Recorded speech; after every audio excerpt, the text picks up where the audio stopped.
నమస్తే, నేను మీ జర్నలిస్ట్ వసంత్. నిన్న ఏవైతే కవిత సంచలనమైన కమెంట్స్ చేశారో ఈ కమెంట్స్పై బీఆర్ఎస్ పార్టీ చాలా సీరియస్ అయినట్లు తెలుస్తుంది.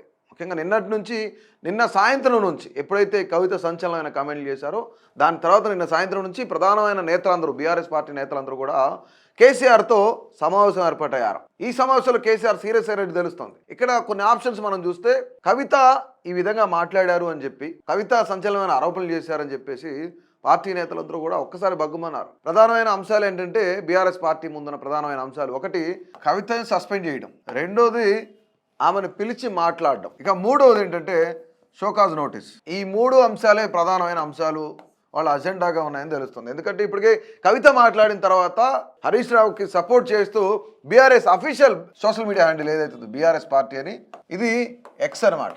ఇందులో కవిత మాట్లాడిన ఎగ్జాక్ట్ 15 మినిట్స్లోనే హరీష్ రావు ఏదైతే మాట్లాడారో అసెంబ్లీలో హరీష్ రావుని పొగుడుతూ ఈ సోషల్ మీడియా హ్యాండిల్లో పార్టీ హ్యాండిల్లో హరీష్ రావుని పొగుడుతూ పోస్ట్ చేశారు. అంటే వీళ్ళిద్దరి మధ్య వైరాన్ని రెచ్చగొడుతున్నట్లు ఒక పక్క అనిపిస్తుంది. మరొక పక్క ఏంటంటే ఇప్పుడు గతంలో జగదీష్ రెడ్డి గురించి మాట్లాడారు, దాని తర్వాత ఇప్పుడు స్వయంగా హరీష్ రావు గురించి అలాగే సంతోష్ రావు గురించి మాట్లాడారు. అత్యంత సన్నిహితుడైన సంతోష్ రావు కేసీఆర్కి ఉద్యమం పార్టీ పుట్టినప్పటి నుంచి ఉద్యమం నుంచి కూడా కేసీఆర్ వెన్నుదన్నుగా ఉన్న వ్యక్తి ఎవరన్నా ఉన్నారంటే అది కేవలం హరీష్ రావు అని చెప్పొచ్చు. ఎందుకంటే మొదటి నుంచి ఉద్యమం నుంచి ఆమె ఎక్కువ కాలం కేసీఆర్తో ట్రావెల్ చేసింది లేదు. ఎక్కువగా హరీష్ రావు అనే వ్యక్తి మాత్రమే ట్రావెల్ చేశాడు. ఆమె ఏం మాట్లాడుతుంది, నిన్న కడుపు రగిలిపోతుంది, ఆయనకి తిండి మీద ధ్యాస ఉండదు, డబ్బు మీద ధ్యాస ఉండదు, ఒకటే ధ్యాస తెలంగాణ ధ్యాస అని చెప్తుంది. కాళేశ్వరంలో మా నాన్న పైన మరకబడ్డానికి కారణం ఎవరంటే ఇగో హరీష్ రావు, అలాగే ప్రధానంగా మాజీ రాజ్యసభ సభ్యుడు సంతోష్ రావు అని చెప్తున్నారు. డైరెక్ట్ అటాక్ చేశారు. ఇప్పటి వరకు చాలామందిని అటాక్ చేస్తూ పరోక్షంగా ఆరోపించిన కవిత ఇప్పుడు డైరెక్ట్గా అనేశారు. అంటే కేసీఆర్ దేవుడు అంటూనే కేసీఆర్ నాయకత్వం తప్ప ఎవరి నాయకత్వాన్ని యాక్సెప్ట్ చేయనని చెప్తున్నారు కవిత ఇప్పుడు. అంటే అది కేటీఆర్ వరకు కూడా రావచ్చు అనే దానిపైన నిన్న చర్చ జరిగింది అనేది ప్రధానమైన అంశం. ఎర్రవల్లి ఫామ్ హౌస్లో నిన్న రాత్రి 1 గంట వరకు కేసీఆర్ అంటే దాదాపుగా 12 గంటల పాటు ఆ యొక్క చర్చ జరిగింది. ప్రధానమైన నేతలు బీఆర్ఎస్ పార్టీ ప్రధానమైన నేతలు ఎవరైతే ఉన్నారో వీళ్ళందరూ అక్కడ సమావేశంలో పాల్గొన్నారు. సో మనం ఒక్కసారి కవిత ఏం మాట్లాడింది అసలు నిన్న అనేది ఒకసారి ఒక వీడియో చూసే ప్రయత్నం చేద్దాం. కేసీఆర్ గారి పేరు చెప్పుకొని అనేక రకాలుగా లబ్ధి పొంది వారు చేసినటువంటి అనేక చెత్త పనుల వల్ల ఇవాళ కేసీఆర్ గారి పేరు బద్నామయ్యే పరిస్థితి వచ్చింది. ఒక బిడ్డగా నిజంగా నేను బాధపడతా ఉన్నాను. ఇవాళ 5 సంవత్సరాలు ఇరిగేషన్ మంత్రిగా చేసినటువంటి హరీష్ రావు గారిది మేజర్ పాత్ర లేదా దీంట్లో? అందుకే కదా కేసీఆర్ గారు వారిని సెకండ్ టర్మ్లో తప్పించిండ్రు.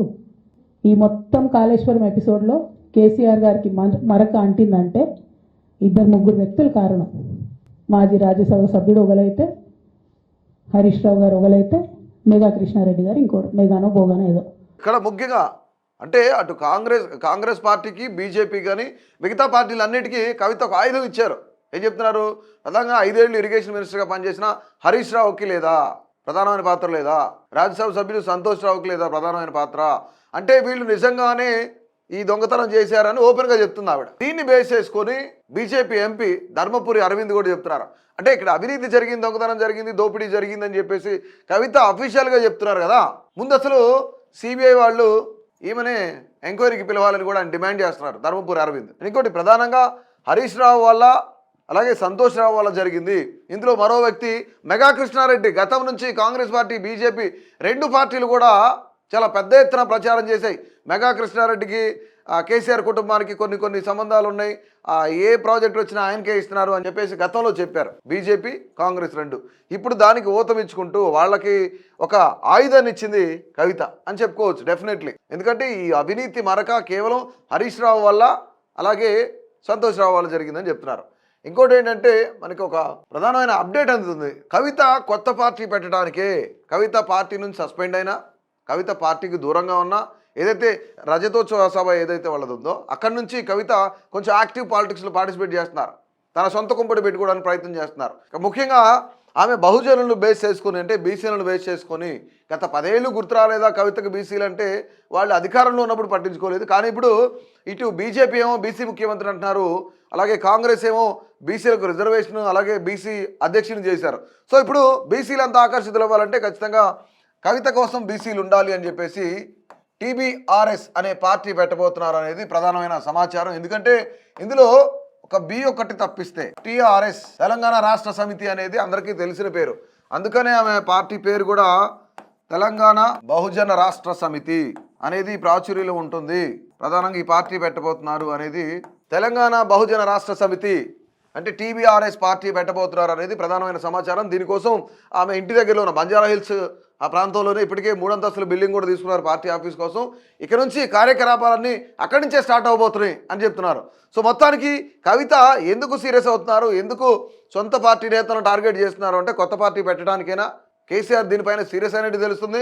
ఒకటి ఆమెకి షోకాజ్ నోటీస్ ఇవ్వాలి, లేదంటే 2 సస్పెండ్ చేయాలి, 3 ఆమెను పిలిచి మంతనాలు జరపాలి, మాట్లాడాలి అనేది అందులో చర్చ జరిగింది. ఒకవేళ మొదటి రెండిట్లో షోకాజ్ నోటీస్ కానీ లేదంటే సస్పెండ్ కానీ చేస్తే కనుక ఖచ్చితంగా కవిత కొత్త పార్టీ పెట్టే అవకాశం ఉంటుందని TBRS తెలంగాణ బహుజన రాష్ట్ర సమితి పెట్టే ఛాన్సెస్ ఉన్నాయని చెప్పేసి ఇప్పటికీ మనకి బయటికి సమాచారం అయితే వచ్చేసింది. ఇది విశ్వసనీయ వర్గాల సమాచారం మాత్రమే, అఫీషియల్గా ఎక్కడ అనౌన్స్ చేయలేదు. సో కవిత కూడా ఎక్కడ మాట్లాడింది లేదు. మొత్తానికి కవిత ఈ పార్టీ పెట్టబోతున్నారు. దానికోసమే స్వయాన హరీష్ రావుని ప్రధానంగా కేసీఆర్ తర్వాత రెండో వ్యక్తిగా ఉండే హరీష్ రావుని టార్గెట్ చేసి మాట్లాడడానికి ముఖ్యమైన కారణం ఇదే అని చెప్పేసి కూడా రాజకీయ విశ్లేషకులు మాట్లాడుతున్నారు.